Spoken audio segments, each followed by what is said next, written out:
Hi, Dad, and welcome to my new podcast, You're Not Alone. You nervous?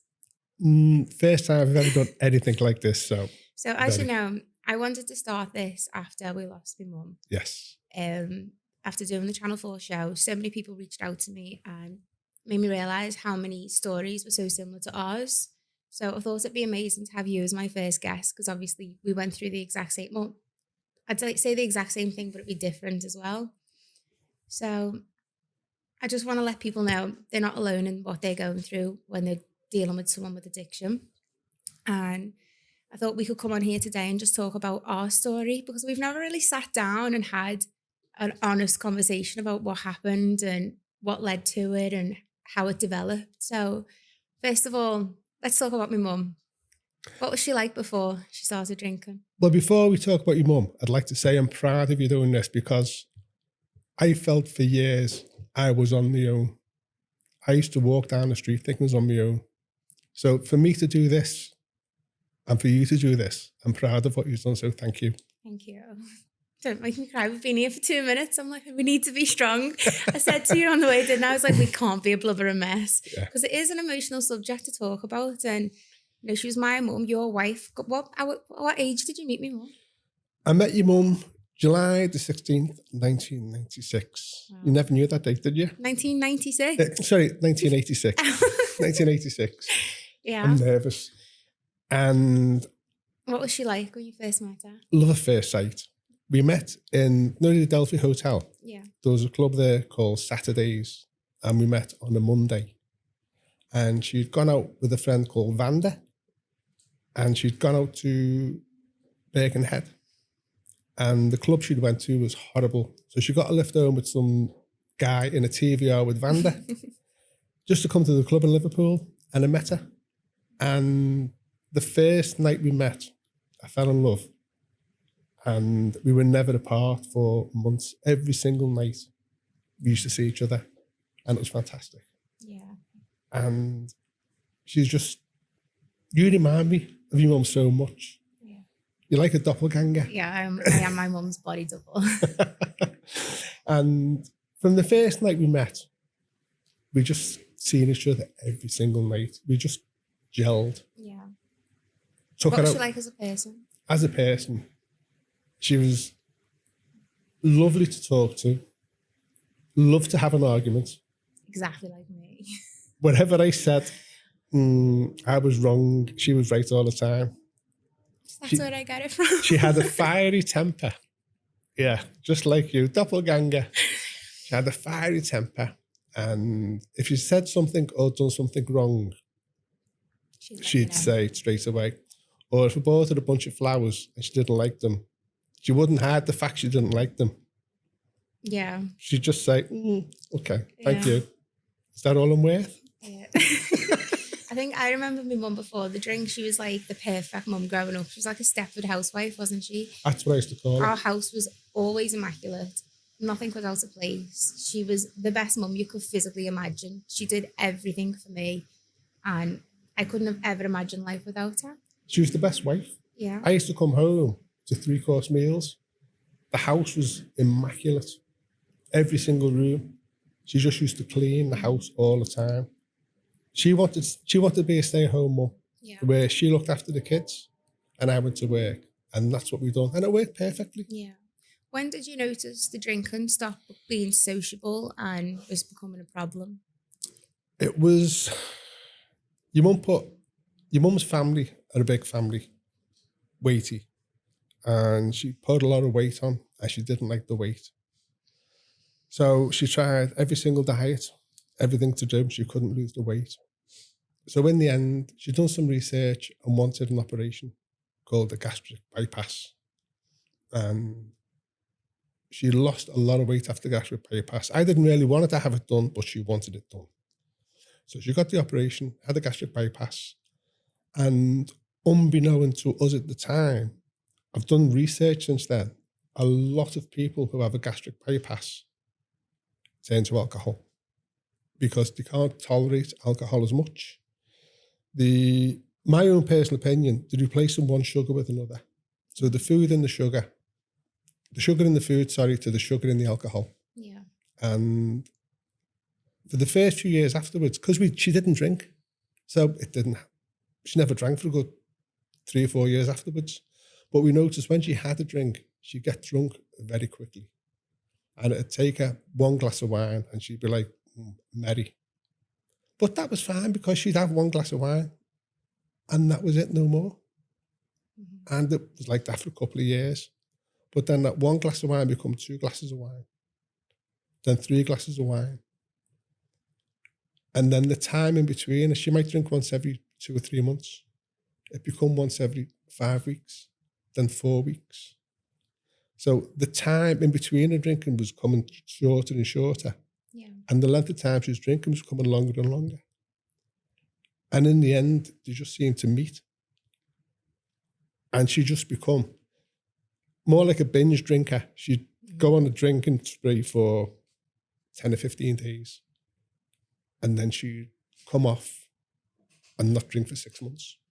Did you feel like you had to hide that from people around you, like family and friends? Yes, all the time. And especially you. Used to hide it, used to hide the bottles, used to lie. I don't like lying. I'm the worst liar in the world, and you know that. Every time he lies, he smiles. I used to hide it from my mum and dad, from her mum and dad, from yourself and friends. And it got to the stage where our friends had been going out for drinks of a night time, of a weekend. And we used to not get invited. Because of how the way she was acting, she was getting drunk too quick. So we used to hide it from friends. So we'd get invited in the end. But then when we'd go out, she'd get drunk. Yeah. And when she's drunk, I can't hide it. And that went on for years. That must have felt lonely for you because the people that you should be able to talk to about it, you're trying to hide it from them. So there's no one you can confide in. It was lonely. I'd go out to town shopping one day. She'd be drunk in the house and I'd go, so I'm going to town shopping, take my mind off it. Yeah. And I'd walk through town and I'd look at people and think, am I the only one? Everybody else has got a nice happy life walking in town in couples, hand in hand, and I'm walking on my own. Am I the only one? Yeah. This is happening to. And that, for years, that went on. And I couldn't seem to grasp my head around it. Why is it me? Why is it me? And then one day, I walked past a place called The Brink. Yeah. And I looked in there, but was too afraid to go in because I thought, if I go into The Brink... What is The Brink? It's a place for people who used to drink and they don't drink no more and they just serve tea. It's like not a pub. It's like a place you can go in, have a cup of tea, have a meal. Like a socialising. There's like people there, counsellors. And I found The Brink, but I refused to go in because if I went in The Brink, I'm admitting then my wife's an alcoholic. Did she think she was an alcoholic at the time? No. And I didn't want to believe she was an alcoholic. So I just used to say, oh no, it's just, I'll fix her. I'll stop her doing this. She just likes to drink. Likes to drink, but because of the gastric bypass, she gets drunk too quick. I remember people laughing and joking like, oh, your mum was so drunk at that party. She was hilarious. Yeah. Then I was seeing things behind closed doors that I was like, oh, yeah, she's just had one too many, as if it was like a one-off. And you tried to hide the fact that this was actually happening pretty much every night at home. And when my mum drank, she wasn't the friendliest drinker. So she would get a bit verbally nasty. The thing with your mum, even when she was drinking a lot, we'd go for a meal of a night time and she'd say, I'll drive. Yeah. So she'd drive, she wouldn't drink when we were out. So she used to drink in the house 95% of the time. Yeah. So she wouldn't drink when she was out. So she'd hide it from everybody. She'd hide it from me. I'd go in sometimes and I'd look in the bin for bottles and there's none there. She'd put them in the neighbour's bin. Yeah. She'd hide the drink all around the house where you couldn't find it. Eventually, I found all the hiding spaces. Yeah, but she did get creative. Yeah. The best one I thought was I walked in the back kitchen when she was doing the washing and she was drinking a bottle of Lenore. I shouldn't laugh. I shouldn't laugh because it's awful, but I remember that because I Yeah, remember you tasted it and you could yeah. still taste the But Lenore. she hadn't even rinsed it out. She just emptied the Mm. Lenore and put the vodka straight in there. That's how you know there's a Yeah. problem. And you say you shouldn't laugh, but I used to laugh. She used to laugh at herself, the things she'd do, where Yeah. she'd hide the bottles.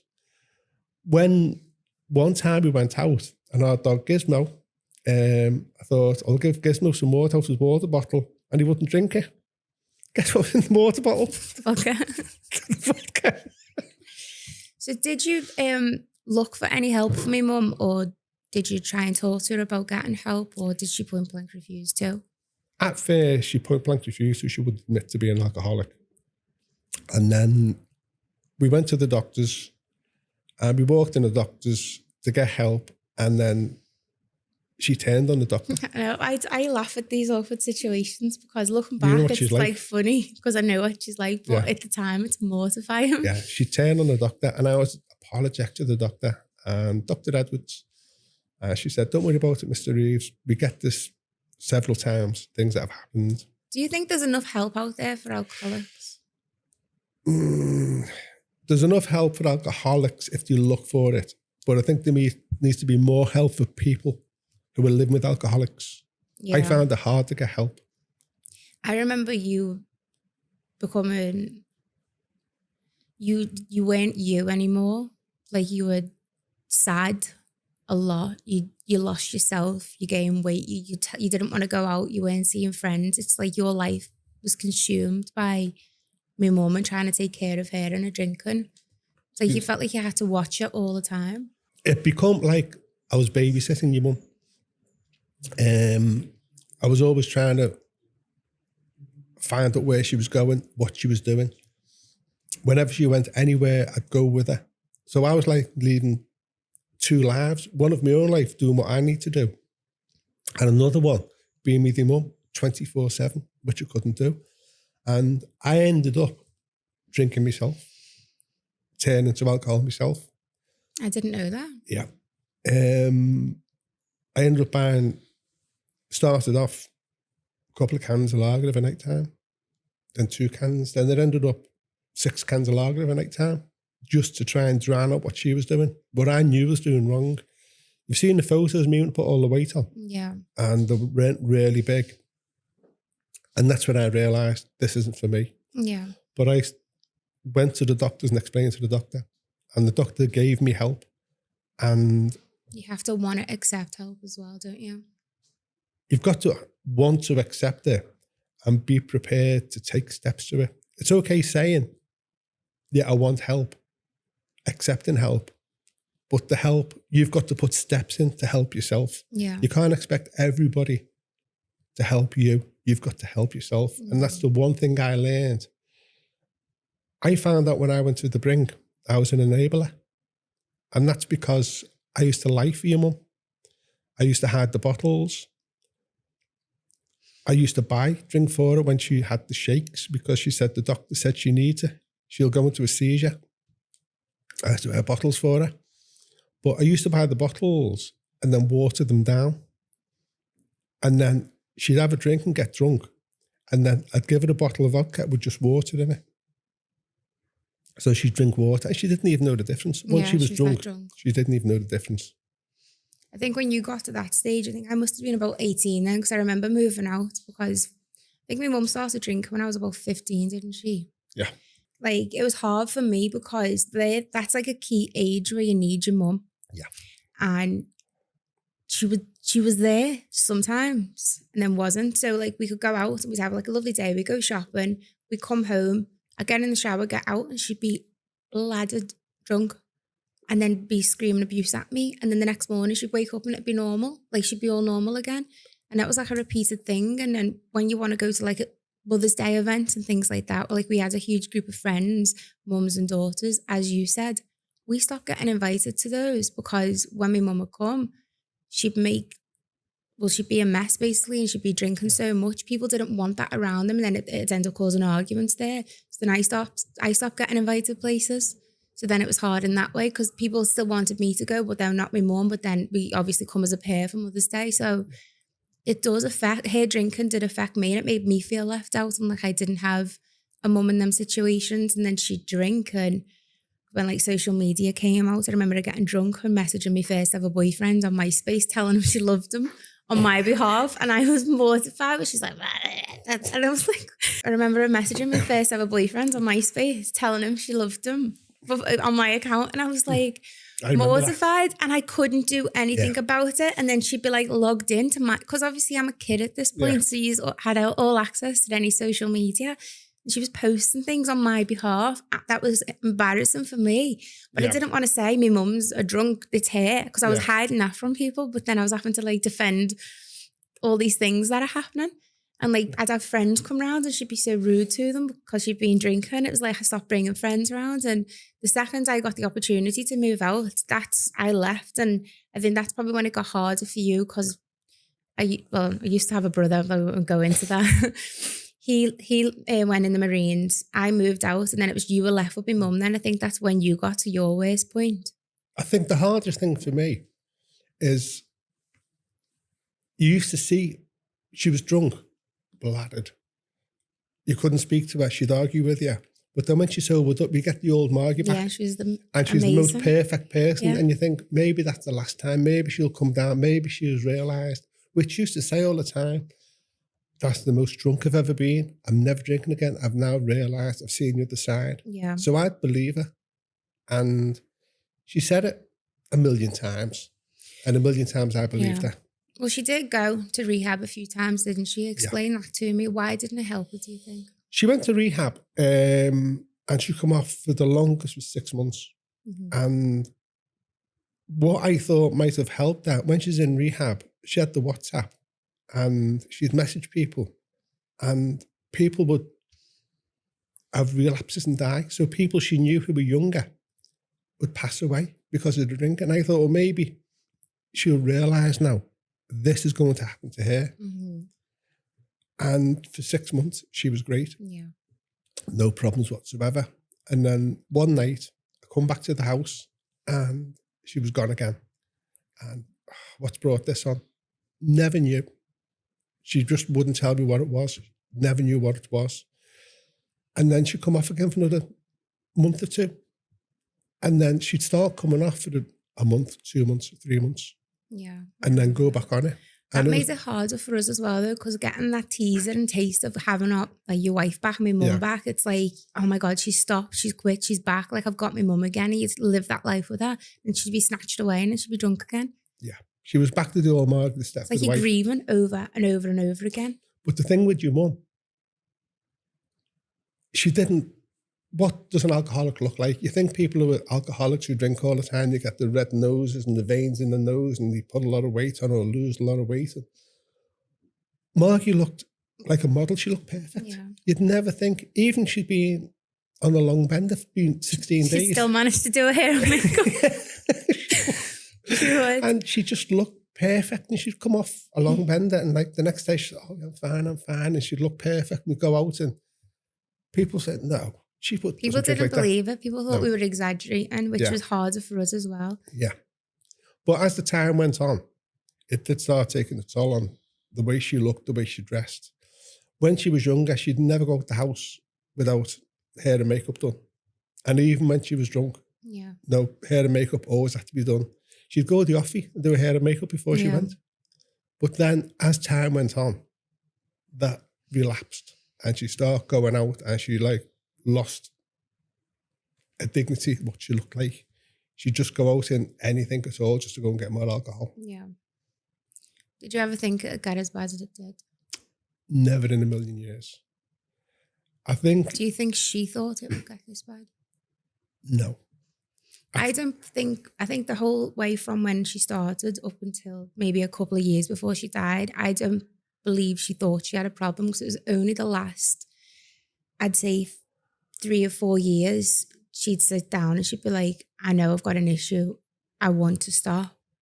I cannot physically stop. I want to, but something in me, I can't help it. And I don't know what it is.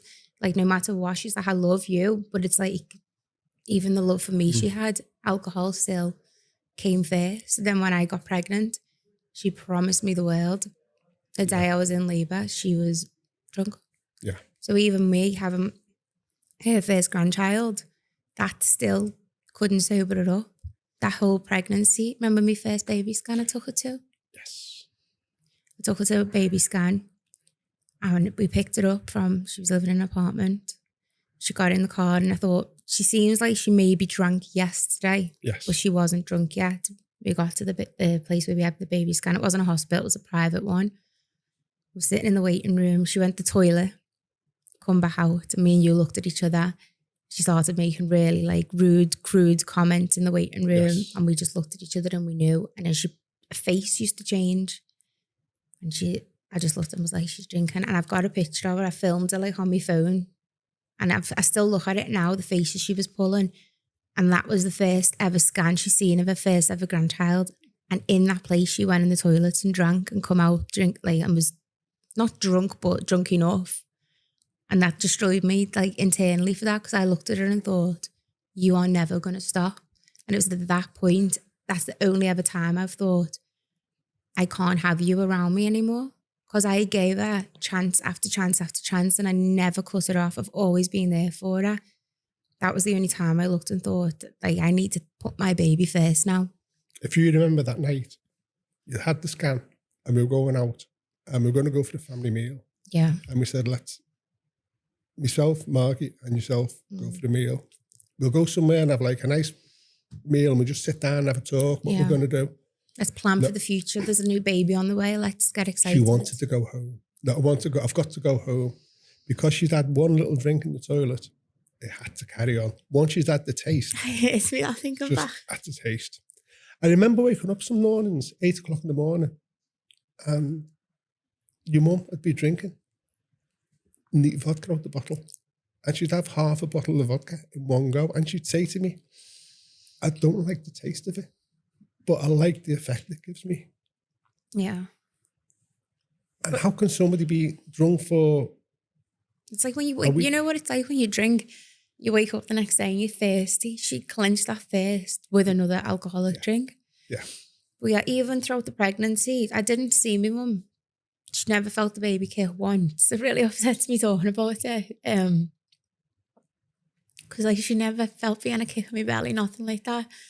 And then the day I gave birth, she was on the phone abusing me, like threatening to turn up at the hospital, and that was hard. But then after she was born, she didn't even see her for about 2 or 3 months, did she? No. She was just drinking. She was just on a bender. She didn't see her. She come round to see her. She held her.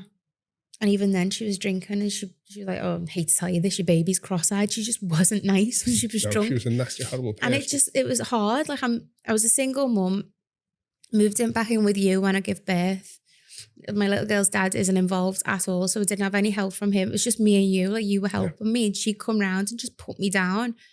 And it's like I still had that, even with all that, I still had that ounce of hope that maybe. But it wasn't until Vienna's first birthday, I remember planning it. And my mum went back into rehab. Yes. Because I've got pictures just before Vienna's first birthday of my mum holding her. And that was the first ever time since Vienna was born I thought that she really did try and put any effort into stopping. Do you remember that? Yeah. I took Vienna to Southport with your mum. And we got pictures of her on the fair. And your mum was like such, back to the Margie I knew, the Margie I met. And that's the time I thought, maybe. But deep down, I knew. I've said this a million times before. And I've been wrong a million times before. But I still lived in hope just in case. Maybe this time I'm wrong. Do you think having hope makes it harder? Because I felt like when she became sober and then was there for us and then drank again, that was harder for me than the first year Vienna was born and I cut it out. It was still hard that my mum wasn't there, but because I didn't get like little tasters of her coming in to help me, I just knew if you didn't rely on someone, then you just get on with it yourself. But then after she was 1 and she got a little bit more involved and she was sober for 3 or 4 months, she'd get involved in Vienna's life and Vienna started getting to know her. You've always got to have a bit of hope though. If you don't have hope, you'll just walk away. Yeah. If you don't have hope. But when your mum started having, she had something called Korsakoff syndrome where she was losing her mind. She'd have nightmares and think they were true. Yeah. Remember the time when she thought I'd put dogs on the roof? Yeah. Or the time she tried to get me arrested for attempted murder. Yep. The things your mum done. But at first, she just used to, I thought she was lying at first because I was like, surely she's just like drunk and just chatting rubbish until like the police knocked at my house at 3 o'clock in the morning and was like, Melissa Reeves come down with floodlights. I was like, what is going on? Went down in my dressing gown. They're like, where were you tonight? Have you been out the house? I was like, I've been in bed since like 8 p.m. Where have you been today? I was like, Chester Zoo. Why? I was like, do you want to come in? So they came into the house, I sat down and they said, your mum's called us and reported that you've attempted to kill her with a group of men. I was like, I've not left my house. I was like, here's my cameras. I've got inside and outside cameras in my house. There's me getting in from Chester Zoo. And the funny thing was, I actually pulled up my path when I got home from Chester Zoo and was like, shall I go and check on my mum? Because I was aware she was on a bender and me and you used to go around and check on her to give her water, give her food, make sure she's like alive. yeah. And I didn't that day because I was like, oh, I've been walking around all day. I'm exhausted. I'm just going to go in. Thank God I didn't go. So the police sat with me. I showed them I was home and everything. I said, I'll explain. She's an alcoholic. She's started having hallucinations. That'll be what's going on. And then by the time the police got to her, they called and said, yes, she's very drunk. Didn't really apologise. They're like, sorry, it is. We had to check, obviously, because if someone accuses somebody of murder, it's kind of a serious accusation. And worst part was it was on Mother's Day. And at that point, I was like so done with it. I was like, I can't do this anymore. And I remember like, and I shouldn't have done it at the time, but I did because I was so pissed off with it. I was like, right, I'm doing a TikTok. I was like, happy Mother's Day to me. Thanks, Mum, for trying to get me done for attempted murder on Mother's Day. And she sobered up a few weeks later. That clip went like viral. She's like, take that down. That's embarrassing for me. I said, she thinks it's embarrassing for me getting knocked up by the groups of police officers in the middle of the night, waking my child up while I'm in bed by myself. Well, the embarrassing time for me, one of the many, to be honest with you, when I take him up to the church because she was having God's child. Yeah, I remember that. She was pregnant with God's child. So we went to St. Mary's Church where we got married. Took her in the church and there was a lady priest and said, I don't know what to say this, but your wife's having God's baby. And she said, oh, is she now? Well, let's talk to Margie. So she sat Margie down and Margie goes, yeah, I'm having God's baby. I'm pregnant with God's baby. It's a miracle, isn't it? It just shows you how much it can affect you mentally. Well, the priest turned around and said, basically, we get this quite a lot. Really? Which I was surprised at. She says, yeah, we do get this quite a few ladies come in. Mental problems, alcoholics for different reasons. So basically, she blessed your mum. And then we left. And your mum never mentioned it again. Yeah. Never mentioned it at all. But it was embarrassing for me to go in and say that. Yeah. But she actually believed it. If that would have happened a year before, it would have just been a dream she had and she'd have woke up and go, oh, it's just a dream. Like the dogs, that was just a dream. She knew that was a dream. But the more she drank, this Korsakoff affected her more as she believed. When she had a dream, it was actually real, what she was dreaming. Do you feel like, personally, I feel like the year leading up to her death, she was the best she's been. She stopped drinking a lot. Like think about we had the Christmas before she died.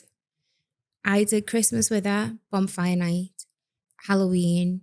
I did all the Christmassy events, all the Halloweeny events. I did everything. We here in Vienna. We went on holiday. We here in Vienna, the only one we've ever been on, all three of us. Yes. She did drink on the holiday towards the last few days of the holiday. But that, maybe not a year, maybe 6 to 8 months, she'd have slip-ups, but they were nowhere near as bad as what they used to be. Like she was back to the great mum she used to be when I was a kid. That's the slip-ups we know about. True. At that time, I couldn't live with her no more. That's when we separated. And I couldn't live with her. And she got the apartment, was living in the apartment. And I used to still go around there to look after her. No, but the lead up to, I always put it from like Christmas Day. That's in my head, the start of the beginning of the end. Was Christmas Day because she drank Christmas night. She was fine Boxing Day. And then she started, the benders became more and more frequent again from January then up until June when she died. Well, I took your mum on holiday, and at the airport, I didn't know she'd bought me. I like my whiskey now, so she'd bought me a bottle of whiskey at the airport. I didn't know, and she hadn't touched it. So I said, "Oh, thank you." Had the bottle of whiskey, and as I say, I went to bed that night, and she slept on the couch. I woke up in the morning. I thought, first thing you think of, that whiskey. Yeah. So I looked, and the whiskey was half empty. So I thought, I'll just taste the whiskey. So I tasted it, and it had been watered down as well. So she drank the whole bottle of whiskey and then filled it with water to look like whiskey. I just left the house while she was drunk. Mm. I left her there, and I thought, you know what? I left some food out for her in case she was hungry and some juice, and went back the next day. And when I walked in the house, she goes, "You'd sobered up." "Oh, hi, Ian. I never give you that whiskey. Here's the whiskey." Yeah. She'd been out and bought 2 more bottles of whiskey, fill this big bottle of whiskey up, and give it back to me. Did you ever feel as well, though, in that moment when she's got drunk, you're annoyed, you've left the house, you've come back, she's now sober, you half don't want to even approach her about it because it'll cause an argument, for then give her another reason to go and drink? She looked for any argument to drink, anything at all. If the dog come in the house with muddy footprints, she'd have a drink. Yeah. Whatever it was, there'd be some excuse for the drink. Why did you stick around so long with her? Because Like, I you loved had a her so choice. much. She was my mum. Like, Yeah. that's it. I can't get another mum. You stuck by her through thick I'd and married thin. and took wedding vows, and I wanted to get back together. And there was always hope, even till the week she passed away. There was always hope in me, and that the hope used to fade and get less and less and less. But there was still that bit of hope.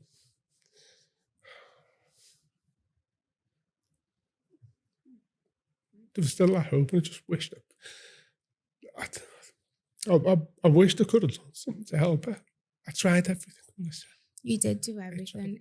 Up until the last, when she did die, you were around there all the time, checking on her. And it was only that we both happened to be away at that moment. Even people would say to me, Ed, Ed, any normal man would have just left years ago. But no, I loved her. I wanted to get off her. And I miss her. I miss her. Me too. I went to see you the other day. One day we will be back together. We will be back together. I just wish I could have done more. You did more than most people would. You did everything that you could. It was only that last bender that she went on. Neither of us were. I was away working. You were away with Vienna. It's like It was. She even said it to you. What was the last thing she said? Like, if you weren't there for me, I would have died. Well, I said to her, with that whiskey one, she went on the bender then the day after. I used to go to the house and I'd cook pizza. I'd cook chicken nuggets. And I used to leave some in the bedroom, some in the bathroom, some in the back kitchen, some on the floor in the living room. And I'd have glasses of water or juice around the house for her because I know she was bladdered and fell over. She couldn't do nothing at all. So that was a 3-week bender. And after the 3 weeks, she said to me, "Do you know what? If you hadn't been around, I would have been dead now." So I actually took her out to the cemetery further up the road. And we walked down the cemetery, and I said to her, "If you don't pack in, one day I won't be there. And this will be you." And she went, "I know." She said, I know this is going to be me if I don't pack in. And the next time, it was her. One of the last times I seen her, she was like deep into. It was April. She died in the June. She was like deep into the bender, and she was sitting on the couch with the dressing gown on, surrounded by food and drink. And I was like, "What are you doing? Like, you've been here now since basically January. You've missed this with Vienna, that with Vienna. Like, sober up." And she cried and cried and cried, and she just said, I can't do it no more. I want it to be over." She's like, "I can't stop. She literally said, I just want to die now. I can't go on. I think She, it's like in her head she wanted to, but she physically could not stop. she said that to me a few times. I just want to go. I can't. I can't take this no more. I can't carry on. I want to go. And I said, you've got Vienna. You've got Melissa. She goes, nobody just can't take this anymore. That's why, like, I took her to the cemetery. I've done everything I could. I just wish we could show like little clips of Vienna now, because Vienna's always like, I miss my ninny. I love my ninny. That's, I think, the most gut wrenching part for me is I'm strong. I've had to grow up and be strong since she started drinking. You develop a thicker skin, and you're like, this is just my life now. I've got to knuckle down. I've got to think of my child. I've got to get on with it. But when I look at my little girl crying over a nan, you're like, why couldn't you? Well, I find it hard. I find myself having to be mum and dad and nan and granddad. Yeah, I'm doing everything you I do can. you do an amazing job.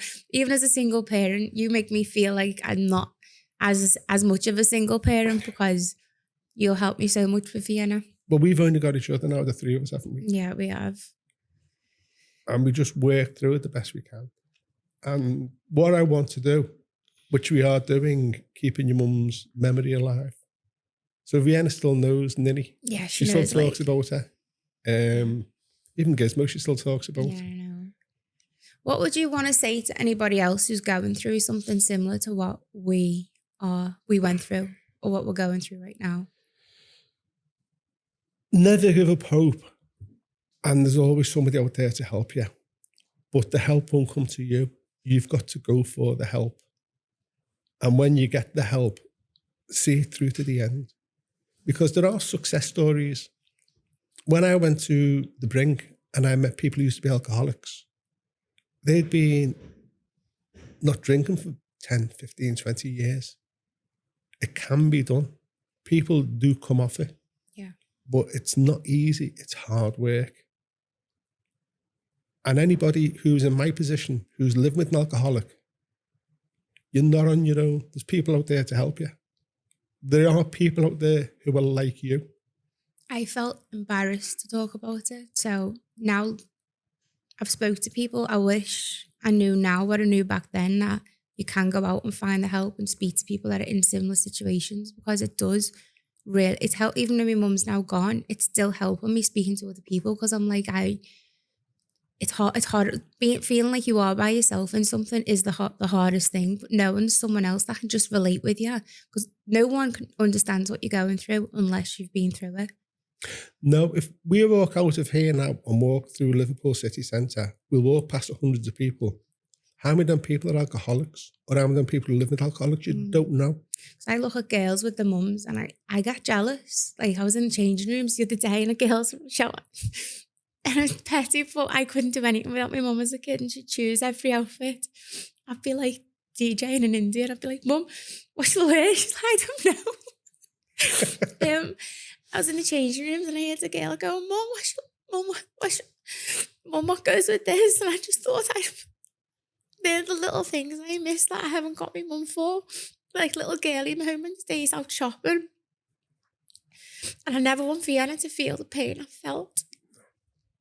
I just wish my mum knew how much she was loved.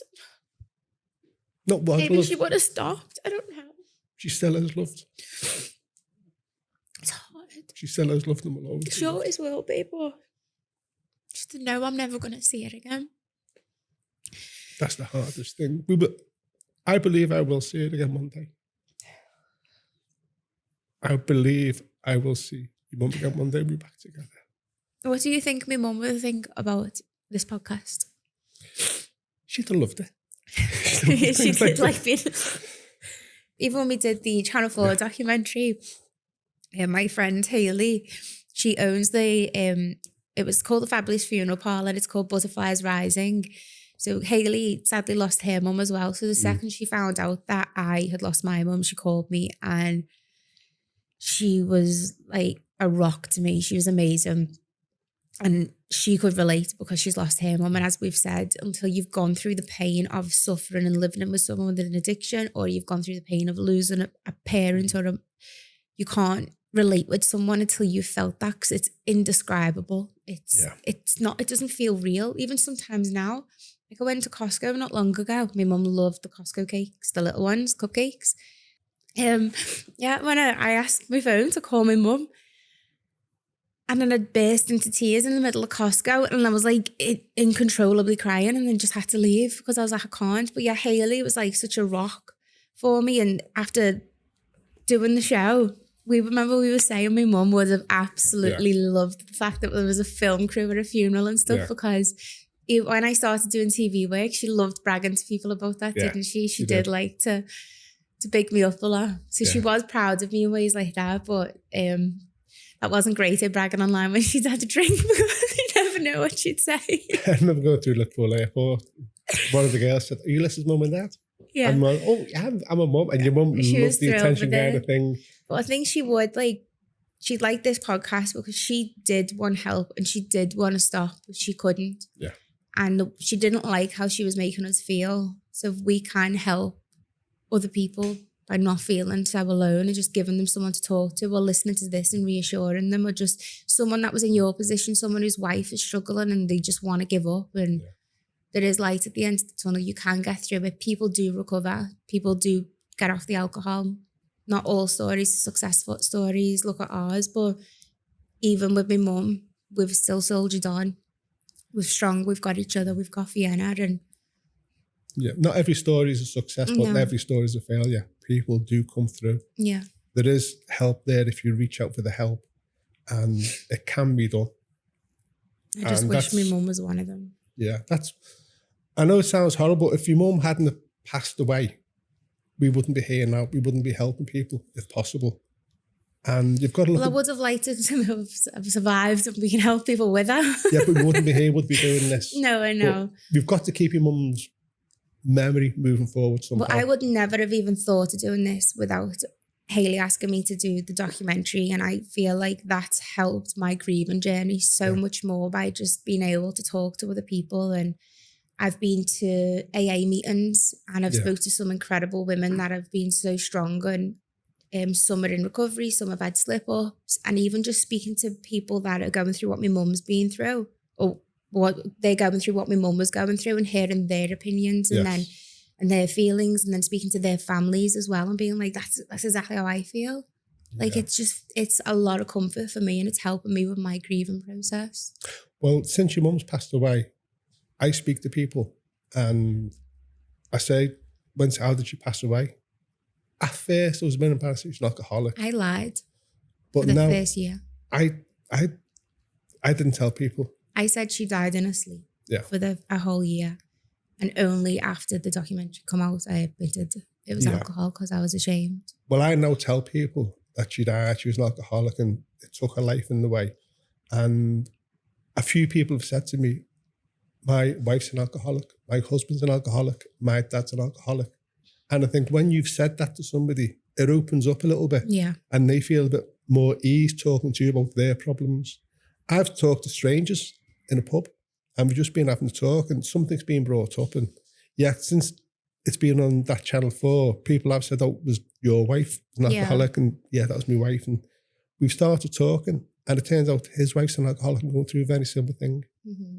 And I wouldn't say, it's nice to know that if it helps one person, it's nice to know. Well, after the day the documentary aired, there was one woman that messaged me on Instagram, and she was struggling with alcohol. Yes. And she said, after watching the pain you're going through, she's like, I've booked myself a therapy session just to talk to someone because I need to quit. She went, I've not admitted I have a problem, but I think I have a problem now and I need to get help. So thank you for pushing me to get that help. So even if that just helps that one person. Yes. I wish your mum could have seen something like this on the television, what was happening to other people. Because I don't think she realised what it was doing to us, because she was just so drunk sometimes. She didn't realise what she was doing. Yeah, and when she sobered up, she just apologised and go, I was drunk, I don't remember. I think sometimes I forgave her so quickly because I just wanted her back and was like, okay, well, can you be here today? That's because you're seeing that part of Marky. And that's what you said, that's an enabler. Yeah. And I went to doctors and they said, don't be an enabler. Yeah. So not being an enabler is don't lie for them. Don't buy them the drink. Let them, if they do something, let them take the consequences of what they've done. And that's one of the things I learned. But when I started letting Margie take the consequences of what she'd done, I felt a big relief off my shoulders. Yeah. Well, the next episode, I've actually got Hayley that owns Butterflies Resin Funeral Home. So she's going to come on and talk to us. Thank you so much for coming on today, Dad. How was it? Nervous. I might have stuttered a bit because when I get upset, I stuttered a little bit. But you know what? It's nice to talk about it. And there's some things you've told me there I didn't know. Mm-hmm. Well, I thought we'd both be worse. Like, I thought we'd be a blubbering mess and we'd be here for hours trying to get it done. It's like trying to be stronger, trying to get my tears out at home. But yeah, thank you so much for coming on. Thanks for inviting me. Okay.